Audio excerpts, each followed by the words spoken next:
Welcome sa DepEd MPTV. Ako si Teacher Gretchen, ang inyong makakasama sa panibagong araw na naman ng pagpapaunlad at pagpapalalim ng inyong kritikal na pag-iisip. Kaya naman, ilabas na ang inyong papel, panulat, at self-learning module sa Pilipino at humanda para matuto.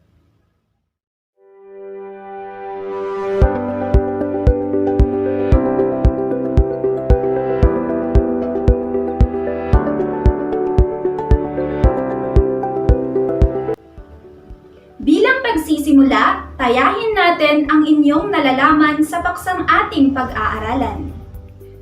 Sa unang bahagi ng subukin, sagutin ang mga sumusunod na katanungan na susubok sa iyong kaalaman bilang paghahanda sa araling ito. Hanapin sa Hanay B kung ano o sino ang tinutukoy sa Hanay A.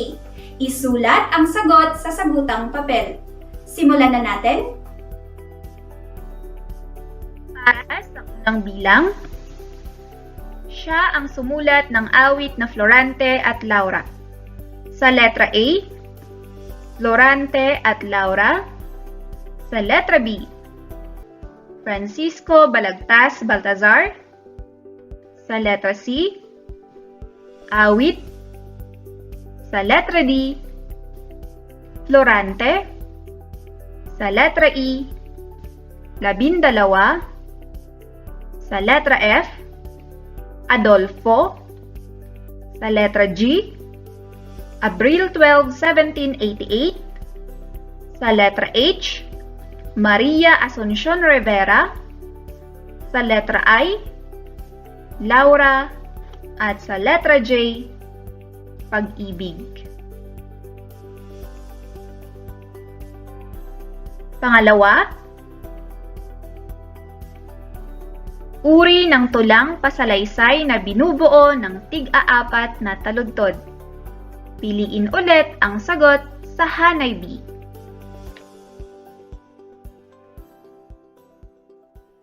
Pangatlo, ito ay halimbawa ng isang awit.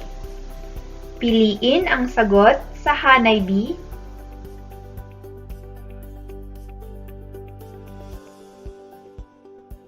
Pang-apat, pangunahing tauhan sa Florante at Laura. Piliin ulit ang sagot sa Hanay B. Pang-lima, bilang ng pantig mayroon ang isang awit. Piliin pa rin ang sagot sa Hanay B. Pang-anim, ang kapanganakan ni Francisco Baltazar. Piliin ang sagot sa Hanay B.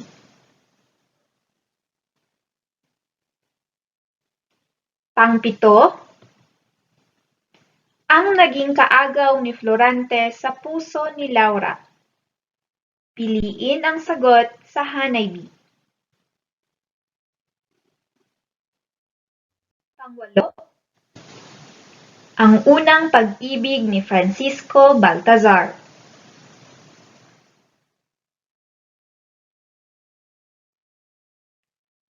Pang-siyam, ang prinsesa ng kahariang Albania na iniibig ni Florante.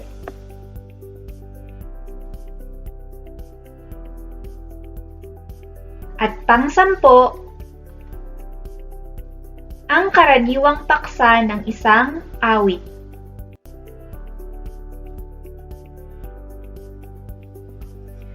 Ang pangalawang bahagi naman ay tama o mali. Narito ang panuto. Basahin ang mga sumusunod na pahayag. Isulat ang letrang T sapat lang kung ang pahayag ay tama at M naman kung ito ay mali. Para sa ika-11, inilarawan ni Balagtas ang iba't ibang uri ng mga kalupitan ng mga Kastila sa kanyang akda. Tama o mali? Ika-12, maraming mga aral ang makukuha sa obra maestra ni Francisco Baltazar.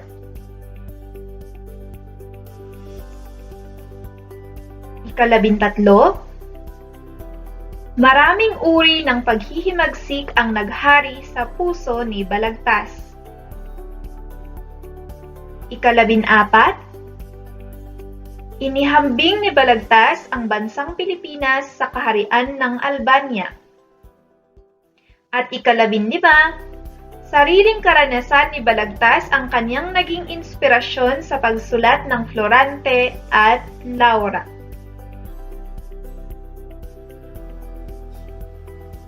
Ngayon naman ay iwasto natin ang inyong sagot. Ang sagot sa unang bilang ay B. Ang pangalawa ay C. Ang pangatlo ay A. Ang pang-apat ay D.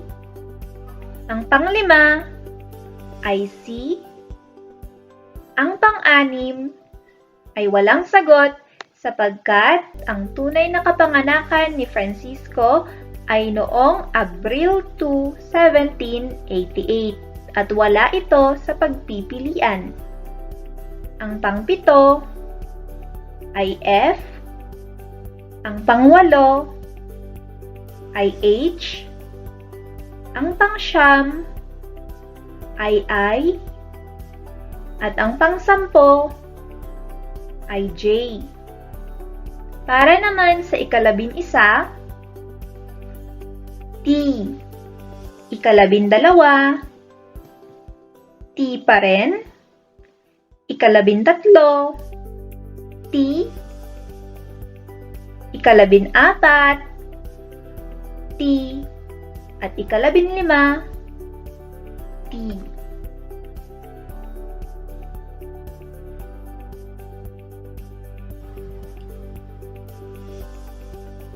Mahusay! Bilangin mo kung ilan ang nakuha mo at isulat sa iyong papel. Dumako naman tayo sa balikan. Sa naunang aralin, natutuhan mo ang mga hakbang sa pagbuo ng kampanyang panlipunan. Nalinang ang iyong kakayahan sa pagsulat ng sariling opinyon at natutuhan mo ang pagsusuri sa mga hakbang sa kampanyang panlipunan. Bilang gawain, basahin ang mga sumusunod na pahayag. Lagyan ng check kung ito ay hakbang sa pagbuo ng sequence script at script pandialogo. At X naman kung hindi ito kabilang. Narito ang mga gawain sa balikan. Basahin at sagutin.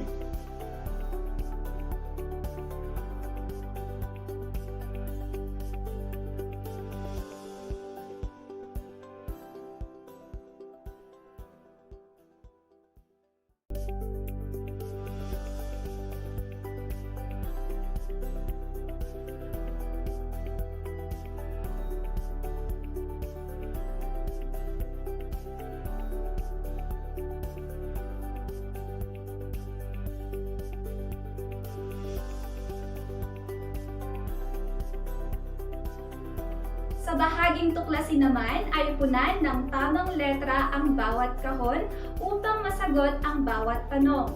Maging batayan ang mga larawan sa pagsagot sa tanong. Narito ang mga larawan. Subukin nating sagutin ang unang bilang. Ang akda ni Francisco Balagtas Baltazar. Buuin ang nasa kahon upang matukoy ang sagot. Ang sagot sa unang bilang ay tama. Florante at Laura. Ngayon naman ay iyong ipagpatuloy ang pagsagot sa pangalawa hanggang sa ikalimang bilang.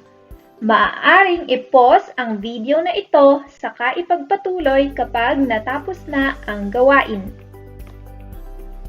Bago natin talakayin ang nilalaman ng awit na Florante at Laura ay kilalanin muna natin ang sumulat nito na walang iba kundi si Francisco Balagtas Baltazar, gayon din ang kaligirang kasaysayan ng Florante at Laura. Ang talang buhay ni Balagtas. Si Francisco Baltasar E. de la Cruz ay ipinanganak noong 2 ng Abril taong 1788 sa Panginay, Bigaa, Bulacan, na kilala na ngayong Balagtas, Bulacan. Siya rin ang bunso sa 4 na anak nina Juana de la Cruz at Juan Baltazar. Noong siya ay nasa Pandacan, Maynila, ay may nakilala at napaibig sa isang dalaga na nagngangalang Maria Asuncion Rivera na naging inspirasyon niya para sulatin ang awit na Florante at Laura. Subalit, nagkaroon siya ng karibal sa dalaga na si Mariano Capole na may palayaw na nanong. Siya ay nabibilang sa mayaman at makapangyarihang pamilya. Upang walang makahadlang sa kanya kay Maria, ipinakulong niya si Francisco ng walang dahilan. Hanggang pagkalaya, siya ay lumipat sa Udyong, Bataan. Doon niya nakilala at kalaunay na pangasawa si Juana Chambeng na nooy 31 taong gulang, samantalang siya ay 54 na taon. Sa pananatili niya ay humawak siya ng matataas na posisyon gaya ng tagapagsalin, sapagkat noong nag-aaral siya sa Colegio de San Jose ay pinag-aralan niya ang wikang Latin at Kastila. Naging teniente mayor din siya na karaniwang humahalili sa gobernadorsilyo o taga-kolekta ng buwis. Gayunpaman, hindi natapos ang pagsubok sa buhay ni Balagtas sapagkat muli na naman siyang nakulong nang paratangan siyang pinutol niya ang buhok ng isang utusan. Lumaban siya sa kaso hanggang sa maubos ang kaniyang yaman. Noong nakalaya na siya ay nagpatuloy siya sa pagsulat hanggang sa bawian siya ng buhay noong Pebrero 20, 1862 sa gulang na 74. Alam mo bang si Francisco Balagtas Baltasar ay isang kilalang Pilipinong makata at manunulat? Siya ay kinikilala bilang prinsipe ng manunulang Tagalog dahil sa kanyang di matatawarang kontribusyon sa larangan ng panulaan. At kinikilala rin siya bilang ama ng balagtasan. Gayunpaman, ang balagtasan ay umusbong noong panahon ng Amerikano, ngunit siya ang naging inspirasyon sa pagkakabuo nito. Itinuturing din siyang William Shakespeare ng Pilipinas dahil sa kanyang kontribusyon at impluwensya sa panitikang Pilipino. Dumako naman tayo sa kaligirang kasaysayan ng Florante at Laura. Ang Florante at Laura ay binubuo ng 379 na saknong na may 4 na taludtod sa bawat saknong, kung saan ang bawat taludtod ay may 12 pantig at may tugma. Nasulat ito noong 1838. Sa panahong sobrang higpit ng mga Espanyol para makontrol ang paglalathala, kaya ipinagbawal ang mga babasahin na tumutuligsa sa pagmamalabis at kalugpitan nila. Bunga nito ay puro aklat tungkol sa relihiyon ang nangibabaw na babasahin sa panahon nila. Gayunpaman, matagumpay na naitago ni Balagtas ang mga himagsik na masasalamin sa kanyang awit dahil gumamit siya ng mga simbolismo at alegorya.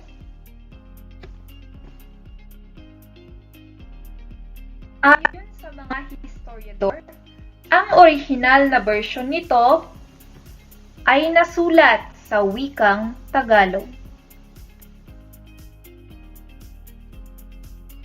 Ang buong pamagat din nito ay pinagdaanang buhay ni Florante at ni Laura sa kahariang Albania.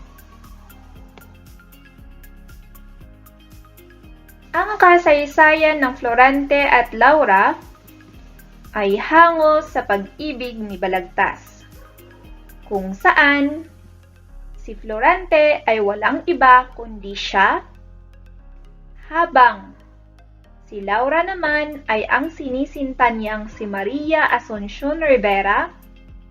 Hindi man nagkatuluyan si Balagtas at Maria dahil nakasal ang dalaga kay Mariano Capole na naging si Adolfo sa awit na ito. Maliban dito, alam mo bang may 4 na himagsik na naghari sa puso at isip ni Balagtas kung bakit naisulat ang Florante at Laura? Narito ang sumusunod. Una, ang himagsik laban sa malupit na pamahalaan, kung saan tinuligsan niya ang masamang pamamalakad ng mga Kastila, pagmamaltrato sa mga Pilipino at hindi pantay na karapatan sa pagitan ng mga Pilipino at Kastila. Pangalawa, ang himagsik laban sa hidwaang pananampalataya. Iisa ang turing at kapangyarihan sa simbahan at estado. Dapat sana hiwalay ang estado at simbahan, ngunit noong panahon na ito ay laging nakikialam ang simbahan sa pamahalaan. Idagdag pa ang hidwaan sa pagitan ng mga Moro o mga Muslim at mga Kristiyano.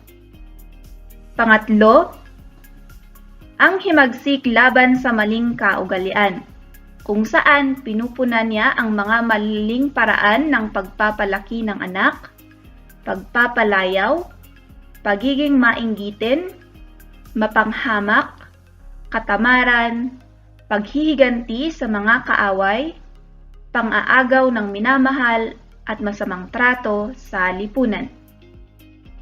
Pang-apat, ang himagsik laban sa mababang uri ng panitikan. Ang tinutuligsan niya ay ang walang kalayaan sa pagsulat at pagpapahayag ng sariling saloobin. At ang tanging pinapayagan lamang sa panahong ito na sulatin ay ang mga akdang may kaugnayan sa relihiyon at pabor sa kanila.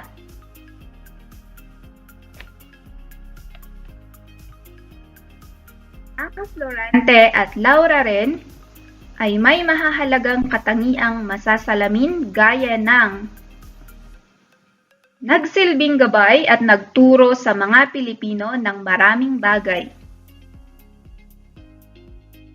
Naglalarawan ng mahalagang aral sa buhay tulad ng wastong pagpapalaki sa anak, pagiging mabuting magulang, pagmamahal at pagmamalasakit sa bayan, pag-iingat laban sa mga taong mapagpanggap o mapagkunwari at makasarili, pagpapaalala na maging maingat at mapanuri sa pagpili ng pinuno sapagkat napakalaki ng panganib na dulot sa bayan ng pinunong sakim at mapanghangad sa yaman. Sunod, pagtulong sa kapwa magkapareho man o magkaiba ang relihiyon tulad ng Muslim at Kristiyano, at pagbibigay halaga sa taglay na lakas ng kababaihan sa katauhan ni Florida. Lahat ng ito ay mapag-aaralan natin kapag dadako na tayo sa nilalaman ng Florante at Laura. Matapos nating pag-aralan ang kaligirang kasaysayan ng Florante at Laura ay magsanay naman tayo. Unahin natin ang pagyamanin. Para sa panuto, Suriin ang mga sumusunod na pahayag kung ito ay tumutukoy sa kalagayan ng lipunan at layunin ng pagsulat ng akdang Florante at Laura.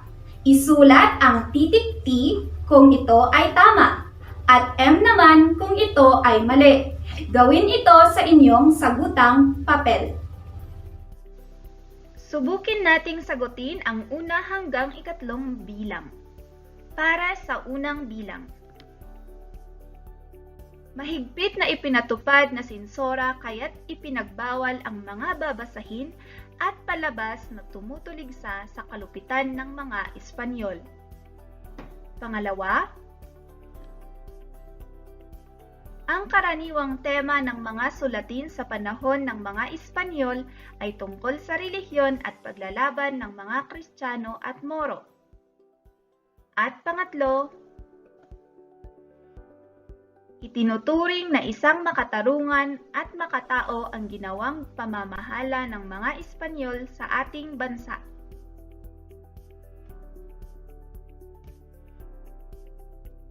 Sagutin naman natin. Ang unang bilang ay T. Ang pangalawa ay T pa rin, tama. At ang pangatlo ay M, mali. Ayan, ituloy niyo naman mula sa pang-apat hanggang pang-15 bilang.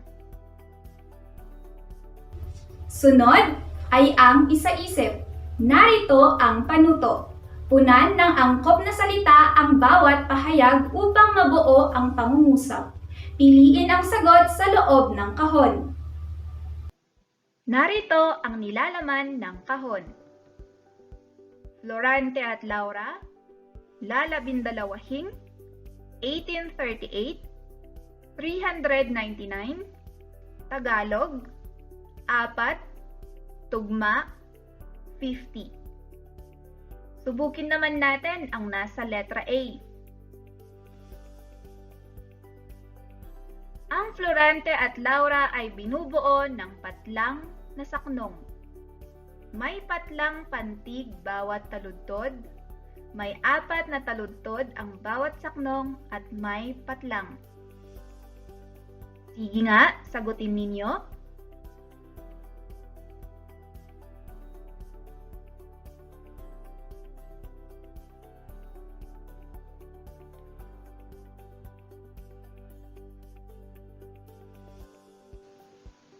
Sagutin na natin. Ang unang bilang ay tama, 379 na saknong. Ang pangalawa ay lalabindalawahing pantig. At ang pangatlo ay tugma. Ayan ulit, ituloy niyo mula sa letra B hanggang E. Alam kong kayang-kaya niyo iyan. Para naman sa isagawa, narito ang panuto. Sumulat ng maikling sanaysay tungkol sa paksang nasa ibaba. Gawin ito sa sagutang papel. Ang paksa ay naririto.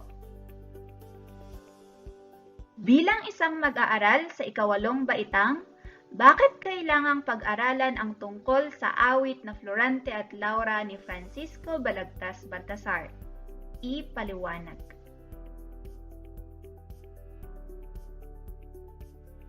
Narito rin ang rubrics sa pagmamarka ng sanaysay. Ang bibigyang tuon sa pagwawasto o pagbibigay ng puntos ay ang sumusunod. Una ang nilalaman, kung saan titignan kung nailahad ba ng maayos ang opinyon tungkol sa paksa. Ito ay may 10 puntos. Samantalang, ang susunod ay ang organisasyon. Ang titignan dito ay kung naipakita ng maayos ang ugnayan o kaisahan ng diwang pangungusap na may 5 puntos. Bilang kabuuan, may 15 puntos.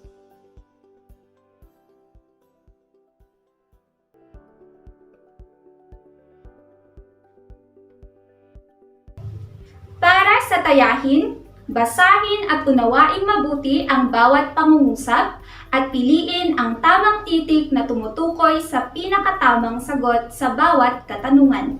Isulat sa sagutang papel ang iyong sagot. Subukin natin ang una at ikalawang bilang na sagutin. Para sa unang bilang. Siya ang itinuturing na prinsipe ng makatang Pilipino at ama ng balagtasan. Sa letra A, Jose Rizal. Sa letra B, Francisco Baltazar. Sa letra C, Marcelo H. Del Pilar. At sa letra D, Jose Corazon de Jesus.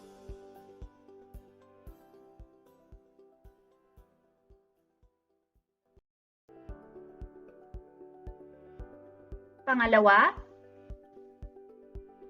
ito ang pinakakilalang obra maestra ni Francisco Balagtas Baltazar. Sa letra A, Ibong Adarna.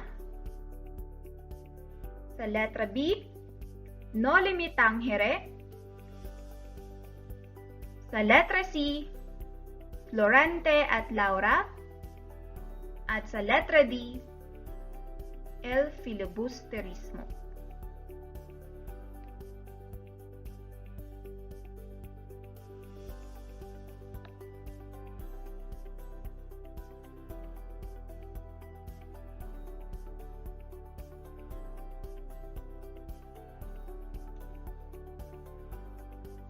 Sagutin naman natin. Ang unang bilang ay B. Ang pangalawa ay C. Ayan, alam kong nagagalak ka nang ipagpatuloy ang pagsagot. Sagutin ang pangatlo hanggang ika-15 bilang sa inyong module. Oops! May karagdagang gawain pa. Narito ang panuto. Nakaramdam ka na ba ng kabiguan, hinanakit, kalungkutan o kaya ay galit? O nakatanggap ng pagmamahal mula sa kaibigan, pamilya o sa kapwa? Bumuo ng isang hugot line na maaaring akma sa iyong naramdaman batay sa mga karanasan sa buhay. Narito ang halimbawa para magsilbing gabay. Ang sitwasyon ay nakaramdam ng kabiguan at kalungkutan dahil sa pag-ibig. Ang hugot line na nabuo ay, may mga bagay na kahit gusto mo, kailangan mong bitawan. May mga tao na kahit na napapasaya ka, ay kailangang iwasan. May mga desisyon na dapat gawin kahit napipilitan, at may mga pagkakataon na kapag ginawa mo ang tama, ikaw ang mahihirapan dahil may mga bagay na kapag pinagpilitan, sa huli, ikaw rin ang masasaktan. Alam kong kayang-kaya niyo ito, kaya magsimula na. Dito na tayo nagtatapos, hanggang sa muli. Taos-pusong nagpapasalamat ang inyong lingkod sa tagapaglinang ng module na ito, na walang iba kundi si Binibining Gretchen B. Antonio.